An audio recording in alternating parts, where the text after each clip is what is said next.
Fast বোলারদের ক্ষেত্রে না ভাইয়া, যে জায়গাটা ব্যথা নেই ওই জায়গায় স্ক্যান করলে কিছু আসবে, সারা শরীরেই তো স্ক্যান করলে চেরাবেরা পাওয়া যাবে। এক্স্যাক্টলি কবে ব্যাক করবো এটা তো পার্টিকুলার ডেট বলাটা ডিফিকাল্ট। এখন অবস্থা কি, আজকে কি কাজ করলেন? জাস্ট পার্ট অফ রিহ্যাবিলিটেশন চলতেছে। বোর্ড থেকে আমাদের ন্যাশনাল ট্রেনার ফিজিও এবং ইউকেতে আমি যেই স্পেশালিস্টদেরকে দেখাইতে গেছিলাম, তারা সবাই একসাথে মিলে যে প্রোগ্রাম সেট করেছে এগুলা রিহ্যাবিলিটেশনের পার্ট। আজকে নিয়ে প্রায় 5টা সেশন গেল এবং শর্ট রানে লাইট বোলিংও শুরু করেছি, এই তো চলছে। ইনজুরি আপডেট মানে আপনি কি ফিল করছেন এখন, মানে কবে ব্যাক করতে পারবেন বা কি মনে হচ্ছে নিজের কাছে? এক্স্যাক্টলি কবে ব্যাক করব এটা তো পার্টিকুলার ডেট বলাটা ডিফিকাল্ট, বাট সো ফার যেটা আমাদের টার্গেট ইনশাল্লাহ সামনে শ্রীলঙ্কা সিরিজ থেকে, তো শ্রীলঙ্কা সিরিজ থেকে টার্গেট জুনের প্রথম দিকে আশা করা যাচ্ছে, যদি কোনো সমস্যা না থাকে। তো এভাবে যেমনি চলতেছে আমি খুশি, এতে আলহামদুলিল্লাহ, এখনো কোনো কমপ্লেন নেই। যদি এভাবে সুন্দর স্মুথ যায় তাহলে তো খুবই ভালো, তাহলে আশা করছি শ্রীলঙ্কা সিরিজ থেকেই হওয়া সম্ভব।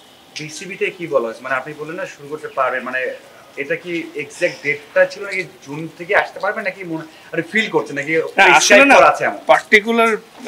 পার্টিকুলার ডেট বলাটা ডিফিকাল্ট কোনো ইনজুরি হইলে, কারণ যখন রিহ্যাবিলিটেশন যায় সামটাইমস সোরনেস উপরে যায় নিচে যায়, বা তো এই প্রোগ্রাম ওয়াইজ যখন যাব যদি সব স্মুথলি যায় তাহলে জুন থেকে শ্রীলঙ্কা সিরিজ থেকে খেলতে আশাবাদী। যদি এর মাঝখানে আল্লাহ না করুক কোনো প্রবলেম হয় তখন হয়তো আমাদের ম্যানেজমেন্ট থেকে তারা আবার ডিসিশন নেবে, আমরা একসাথে মিটিং করে কি করা যায়। বাট আশা করছি প্রবলেম হবে না, যেহেতু ওইখান থেকে ভালো সুখবর দিয়েছিল যে সার্জারি ছাড়াও রিহ্যাবিলিটেশনে সুস্থ হয়ে যাওয়া সম্ভব, ওই আশা নিয়ে আগাচ্ছি আর কি। এটা কি একবারেই সম্ভব, মানে সার্জারি ছাড়া যেটা বলেছে মানে রিহ্যাব করা বা ইনজেকশন বা ওষুধ? ফাস্ট বোলারদের ক্ষেত্রে না ভাইয়া, যে জায়গাটা ব্যথা নেই ওই জায়গায় স্ক্যান করলে কিছু আসবে, আসলে সারা শরীরেই তো স্ক্যান করলে চেরাবেরা পাওয়া যাবে, কিন্তু দুই পায়ে একই প্রবলেম আছে, কিন্তু লেফট ফুটে সোরনেসটা আসছে, কারণ ল্যান্ডিং ফুট, এজন্য। তো এটা আসলে এই মানে এটাই আমি বলতে পারবো যে আরো 6 সপ্তাহের মতো বলা হয়েছিল টোটাল, অলরেডি তো 2.5 সপ্তাহ হয়েও গেছে। তো সামনে আগাইতে পারলে বুঝতে পারবো যে কতটুকু প্রোগ্রেস কি।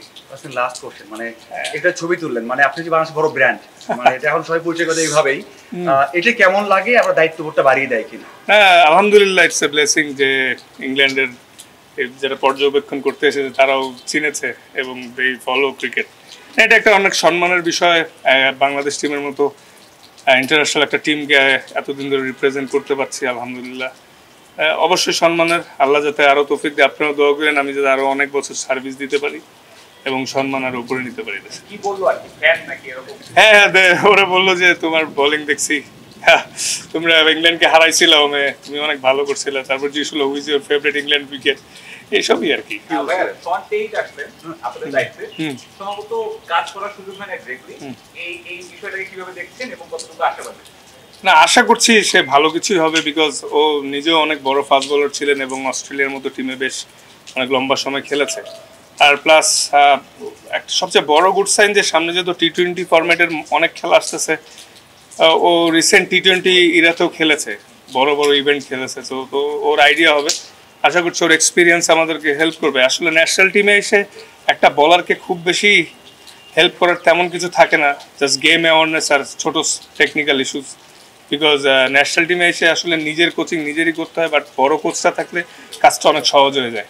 আশা করছি ও ভালো হবে ইনশাল্লাহ, যদি ওর সাথে লম্বা সময় কাজ হয়নি, সামনে হলে বুঝতে পারবো। ওকে ওকে ওকে, থ্যাংক ইউ।